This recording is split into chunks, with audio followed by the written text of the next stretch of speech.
Science. I'm wearing a lab coat so you can trust me. Thank you to the Great Courses Plus for sponsoring this video. Okay, so I recently learned that I am a freak. So I'm 22 years old, I'm an adult, and I do adult things. I pay taxes, I pay rent, I pay insurance. Is being an adult just paying for things? Anyway, there is one part of being an adult that I just completely boofed. Apparently, old people are just not supposed to have nightmares. Like, you get the occasional one here or there, but overall, you just get regular nights of uninterrupted sleep. That's not me. That's not relatable. I regularly wake up fearing I've been murdered, or some horrifying variation thereof. Apparently only 2 to 8% of the adult population have this problem, so my situation is unfortunate, but also an excellent segue into spooky season. Ooh, ghosts. Let's talk about fears. I've always understood fear as like a survival mechanism, but I could never figure out why certain fears dominated over others. And I'm not talking about like ordering them by risk, I'm talking about how we just had this extended period of time where we just let haunted dolls murder us on screen. And so that got me thinking, what do we, as in the collective us, fear most? Luckily, there is a whole genre of fiction dedicated to that very idea. Horror. Oh my god. Horror. Oh no. Horror.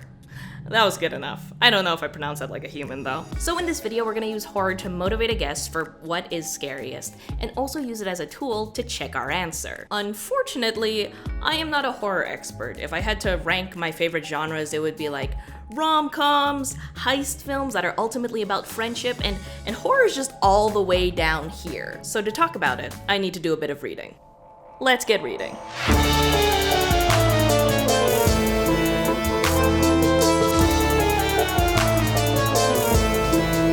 Okay, so I've read a few books about horror as a genre, and I would show you those books, but they're currently being used as a microphone stand. Anyway, for the sake of the runtime of this video, and also my sanity, I'm not gonna try and define what horror is. Personally, I think it's kind of arrogant and futile to draw clean lines in art. Like, can you even tell the difference between fiction and nonfiction? Just look at how a high school history textbook talks about colonialism. Oh, ooh, burn on colonialism. Stop. But we, you and I, need some common terminology to actually talk about this stuff. So instead of talking about what counts as horror, let's talk about how horror works.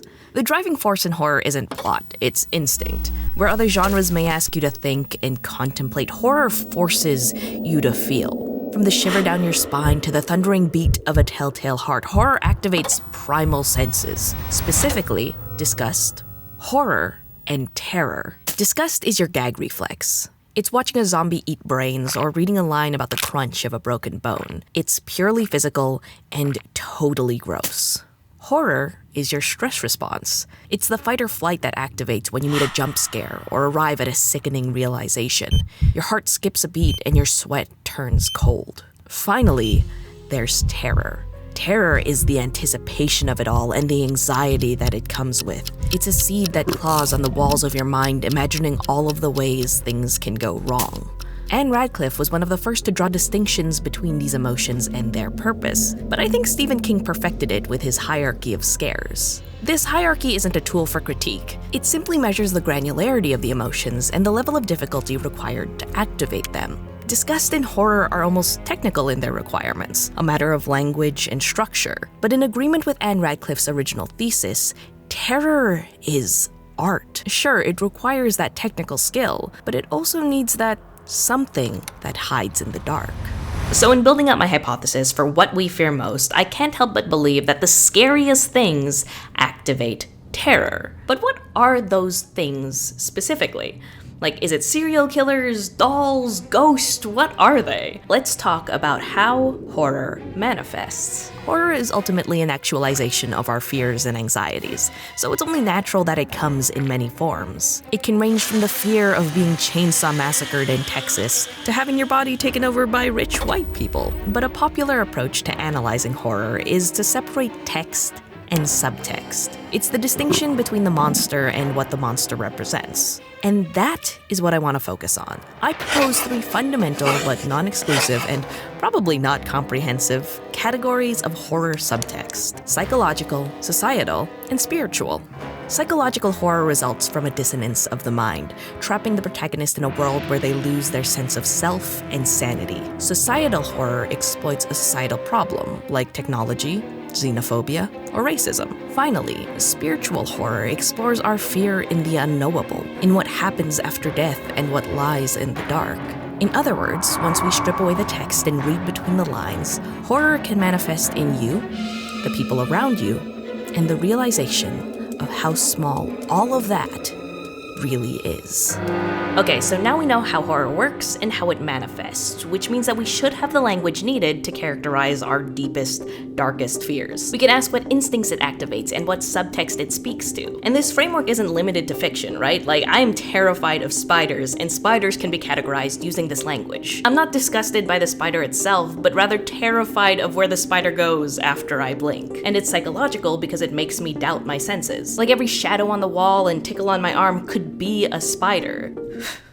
No. So my hypothesis for what we fear most is kind of in line with my own fears, and that's psychological terror. I think there's nothing scarier than not being able to trust the world around you, your senses, and how you perceive it. And so that naturally leads into our next step, and it's to figure out what configuration of these things is actually most common. I think it's psychological terror, but maybe it's spiritual disgust, like those creepy haunted dolls. So there are obviously a couple of ways to figure this out. There are surveys, psychology studies, but those are boring, and more importantly, difficult to execute. So to find our answer, we're going back to our pasta inventing K-pop stanning friend, machine learning. So we've talked about machine learning on this channel before, and I'll put a card on one of these corners to a video that gives a pretty intuitive explanation as to how it works. All you really need to know is that machines are really good at math, and that means that if your data is encoded correctly, which is a whole task in and of itself, machines can view data a lot more objectively than you can with all of your human cognitive biases. Easiest example, a machine wouldn't fall for this optical illusion.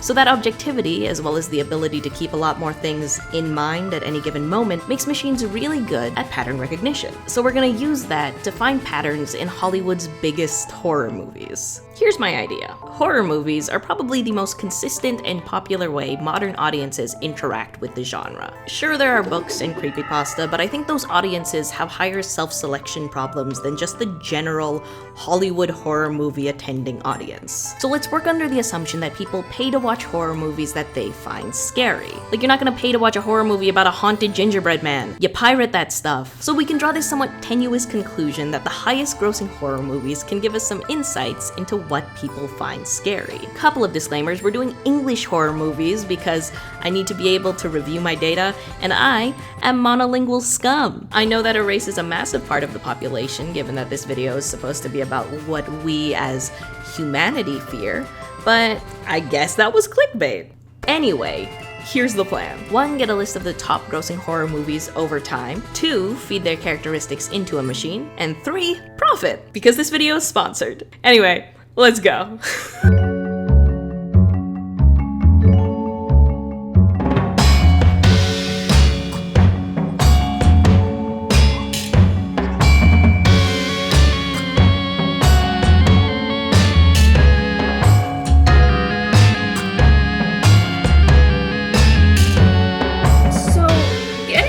I needed was harder than expected. So IMDb has this spreadsheet that they just update every single day with all of the titles that are on IMDb. So I was like, this is perfect. So I downloaded it, whittled it down to 21,000 horror movie titles. They date back all the way to like 1909. But I only really had the title and the fact that it was a horror movie. Like, that is not enough information. So then I used another database. I searched up every single title, and then I got more information about the movies, like plot information, production studio, runtime, all of that. Except, out of the 21,000 titles, only 14 had box office information. So I'm like 3 days deep into this now, without like the one core piece of information that I really need. So now I'm doing this! I'm using a third database to get the financial information that I need, like production budget and box office information. I hope this works. Otherwise I need to throw out this whole video, which would not be good. It's been like 5 hours and what I was trying didn't work, so now we're trying something different and I'm tired. Before I say anything, can you hear this laptop? Just hold up. A nightmare. So how's the project going? Out of the 21,000-ish horror movie titles I started off with, I managed to get the worldwide box office information of like 1,300 of them. Like a good chunk of these movies were either really small releases, really old, or were just international, and I was using US box office data. So all things considered, 1,300 titles isn't bad. Now a brief explanation of what I'm actually gonna do with that data.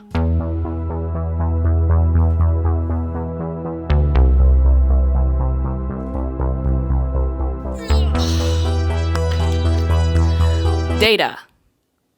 This sweater's really hot. Let me walk you through the information I have. That's a later problem. I have like this big thing of movies. Can you see that? Oh, that's trash. Let's try red. I have this big thing of movies. Like there's 1,300 movies in there. And then for each movie in there, I have its title, its production studio, the year it was released, runtime, plot summary, and the worldwide box office revenue. It's worth noting that I defined worldwide box office revenue as just like US plus international, and sometimes I only got US information. That's the world. That can also be viewed as political commentary. I don't know. I don't care. So this is what I have. Now you might be thinking, if the only thing we care about is how much the movie made and what the movie's about, why do we have this other stuff here? And that's because of statistics? Basically, these other factors can also contribute to the film's success, regardless of its plot quality. Like, for example, a production studio that's really big might also have a really big marketing budget or might get some really big names in the movie, and that will lead to box office revenue. The year it was released might align with, like, trends. Like, there was that time where every movie was just Paranormal Activity in a wig. Trends. So including these factors can kind of like control for their influence. That being said, people better than I might draw a directed acyclic graph and really justify these connections using literature. Other people might do feature selection to make sure that we are really using the best subset of characteristics to really make those clusters pop. I'm not one of those people. I'm just gonna take all of this and then throw it at a computer. Hope for the best. Science. I'm wearing a lab coat so you can trust me. What I'm actually going to be doing is called k-means clustering. Should I write that on the board, class? Now you can Google it. Basically what this is an algorithm where a computer just looks at all of the movies and sorts them into groups, trying to maximize the similarities within groups and the differences between groups. I'll leave a link to an article in the description. Anyway, will it work for what I'm trying to do? I don't know.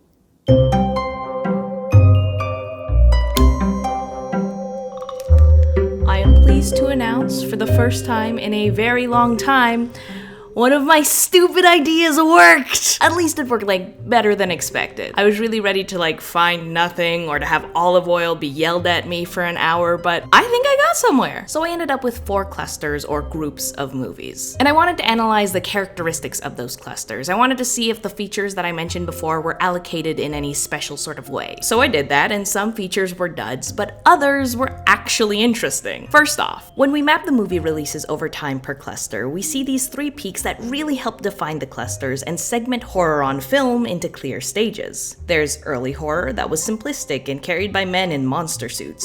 Then there's 80s horror, where slasher films came to town. Finally, there's modern horror that covers a lot more diverse topics. But what about the money? Like, the whole sketchy premise of this video is that we pay for what's scariest. So let's take a look at the top earning titles per cluster. In cluster 1, we see Psycho, King Kong, Cat People, The Beast from 20,000 Fathoms, and Frankenstein. In other words, the classics. I actually found it really difficult to view these titles as horror because, like, toy commercials have better special effects. However, the trend was pretty consistent. These movies made audiences feel small, often literally, using these grotesque and alien creatures. So I'm tagging Cluster 1 as spiritual or cosmic horror. Next, in Cluster 2, we have It, World War Z, The Meg, The Nun, and The Ring. In other words, the classics except with better special effects. And I mean that. We're seeing the same things we saw in Cluster 1, these otherworldly creatures, except it's only bigger and badder and CGI. However, I argue that the purpose of these monsters are actually kind of different than the last cluster, because they're not just monsters in and of themselves, they're metaphors. Put the thing that does the killing in your mouth. I forgot.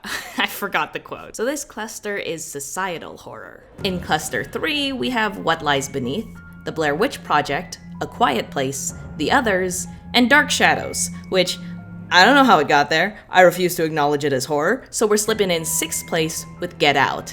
In other words, modern classics. And the vibes are clear in this one, right? We've just got big, spooky, haunted vibes. Again, it's spiritual, but this time we've got some invisible monsters like ghosts, racism, and Johnny Depp. So I'm tagging these films as spiritual terror. Finally, in Cluster 4, we have The Exorcist, Jaws 2, Alien, Gremlins, and End of Days. In other words, childhood nightmare fuel. And maybe you disagree with how Gremlins was classified as horror, but look at this, right? And the grotesque theme doesn't stop there. Just look at this. Gross, gross, gross. So that's why I'm tagging this cluster as spiritual disgust. But which cluster resonates with audiences the most? Well, here's the distribution of box office revenue, accounting for inflation for each cluster. The classics make the least amount of money, with $28 million on average.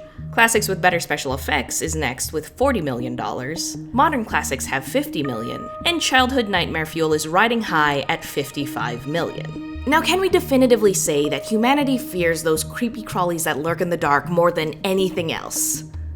No. Our data was ethnocentric, incomplete, and I didn't run a single hypothesis test. However, I can say that out of all of the clusters, Cluster 4, Childhood Nightmare Fuel, was the only one that had titles that are just burned into my mind. Like, I remember the other titles, and I remember being scared while watching some of them, but when the cards are down and it's 3 a.m. and I can't sleep, it's because I'm worried that that stupid gremlin is gonna catch me with my eyes closed. And I hate that.